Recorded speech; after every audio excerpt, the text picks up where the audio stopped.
মঙ্গলবার সকাল হতেই কালবৈশাখীর তাণ্ডবে কার্যত বিপর্যস্ত হয়ে পড়ল রাজধানী আগরতলা। ঘন্টায় 50 থেকে 60 কিলোমিটার বেগে বইতে থাকা ঝড়ো হাওয়া, বজ্রসহ বৃষ্টি এবং দুর্যোগপূর্ণ আবহাওয়ার ওপরে পড়ে শহরের একাধিক এলাকায় বড় বড় গাছ।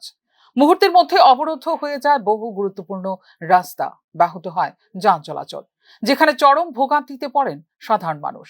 শহরের প্রাণকেন্দ্র, আবাসিক এলাকা এবং প্রধান সড়কগুলিতে বহু প্রাচীন গাছ ভেঙে পড়ায় তৈরি হয় বিশৃঙ্খল পরিবেশ।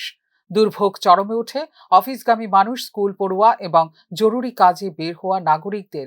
যানজটেরও সৃষ্টি হয় বেশ কয়েকটি এলাকায়।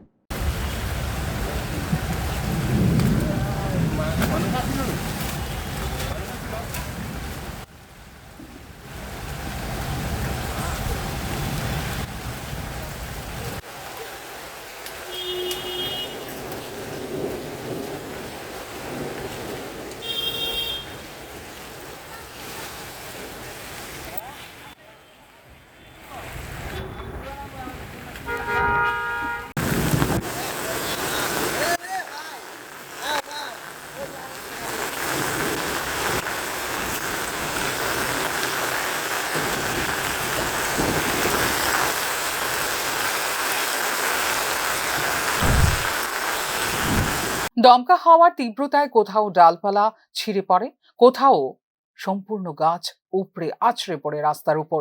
হাওয়ার বেগ এতটাই প্রবল ছিল যেখানে ঘর থেকে বের হতেও ভয় পান অনেকে।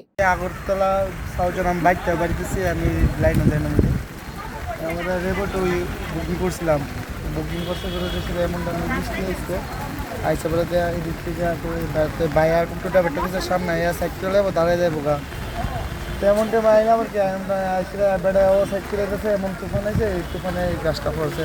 আমরা রানিং টোটোর ভিতরে আসলাম, অভ্যাসবালা ভাগ্যবালা বাইচে গেছি এই গাছের টুমটা পড়লে শেষ আসলাম। আপনি বাসা কোন জায়গায়? আমার বাসা এটা সাউথ জনগর, দক্ষিণ জনগর। আপনি কই যাইতে আসলেন? আমি যেতে আসলাম আর কেন আরডি ব্লক স্টোর। কতজন আসলেন আপনারা এই গাড়িতে? আমি আমার অটো ড্রাইভারে আসলাম, আর কেউ আসলাম।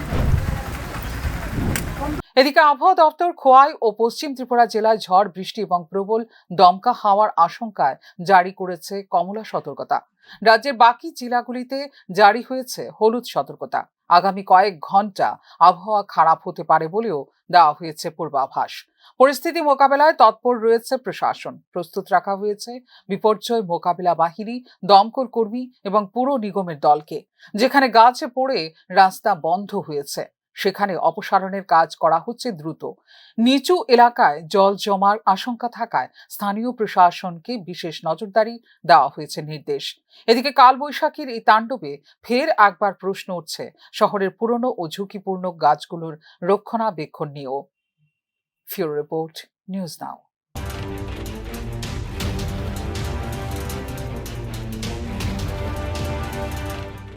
আপনারা দেখছেন নিউজ নাও, খবরের নতুন ভাষা।